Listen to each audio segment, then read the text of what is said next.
রামু কলেজের ছাত্র এবং ছাত্রলীগের দায়িত্বশীল সে কিভাবে সরকারি কলেজের ছাত্র হিসেবে সাধারণ ছাত্র হয়? প্রিন্সিপালের রুমের সামনে অস্ত্রসহ তাদেরকে অবস্থান করায়। গত 26শে জানুয়ারি 2025 কলেজ ক্যাম্পাসে বিক্ষোভ মিছিল ও সমাবেশের কর্মসূচি ঘোষণা করেন।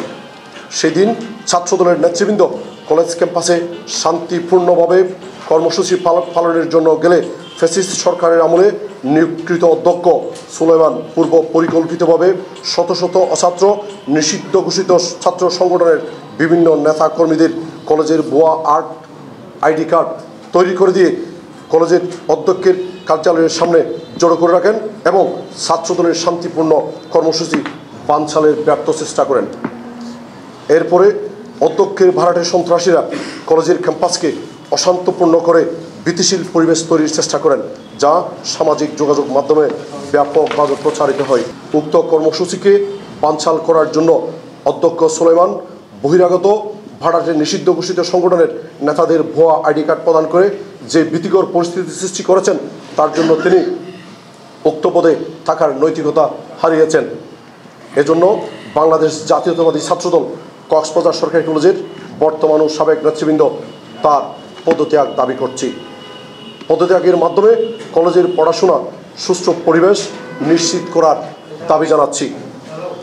উক্ত যেমন খুশি তেমন সাজু ইভেন্ট প্রতিযোগিতার তালিকায় অনুমোদন দেওয়ার সাংস্কৃতিক প্রতিযোগিতার আহ্বায়ক, সদস্য সচিব ও বিচারক এবং উক্ত প্রতিযোগীর বিরুদ্ধে শাস্তিমূলক ব্যবস্থা গ্রহণের জোর দাবি জানাচ্ছি আমরা। উল্লেখ্য যে উক্ত প্রতিযোগী সাদিয়া সুলতানা সৌরভীকে গত 2024 সালের প্রতিযোগিতার এই ইভেন্টে একই ধরনের অভিনয় করে এই অধ্যক্ষ সহ একই কমিটি ওই বিচারকবৃন্দ তাকে সেদিন পুরস্কৃত করেছিলেন।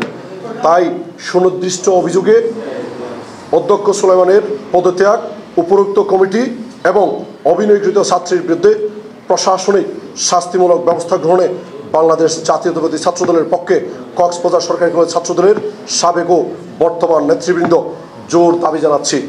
ইভেন্টটা হচ্ছে একদম শেষ হয়েছে, যার কারণে আমরা কলেজ থেকে কলেজের যে কার্যক্রম এই ইভেন্টের অন্যান্য ইভেন্টে আমরা ছিলাম না, মানে ওখানে একচেটিয়াভাবে ওনারা একটি সংগঠনকে এমনভাবে অ্যাক্সেস দিয়েছেন যেখানে একটি আপনার বার্ষিক ক্রীড়া প্রতিযোগিতা অনুষ্ঠানে অন্য সংগঠনের ছাত্র সংগঠনের একটি স্টল উনি বরাদ্দ দিয়েছেন, যেটা আমাদের অনেকগুলো আমাদের আপত্তি ছিল। উনি আমাদেরকে স্পষ্ট করেছেন যে আমরা এরকম কোনো স্টল দিব না, কিন্তু দেখা গেল উনি ওই দিন শেষে দেখা গেল উনি স্টলের জন্য টাকাও বরাদ্দ দিয়েছেন এবং নিজে ওই স্টলে উপস্থিত ছিলেন অনেক সময়। ওনার ব্যাপারে অনেক ধরনের দুর্নীতির অভিযোগ রয়েছে এবং ওনার একটা সিন্ডিকেট, শিক্ষক মন্ডলীর একটা সিন্ডিকেট রয়েছে।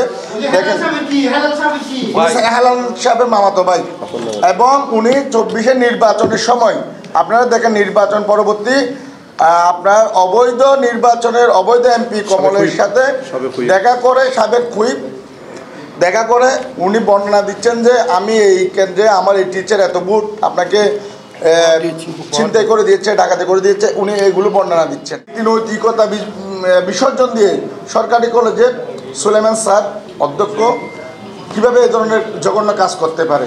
আমরা অতি সত্বর ওনার পদত্যাগ দাবি করছি।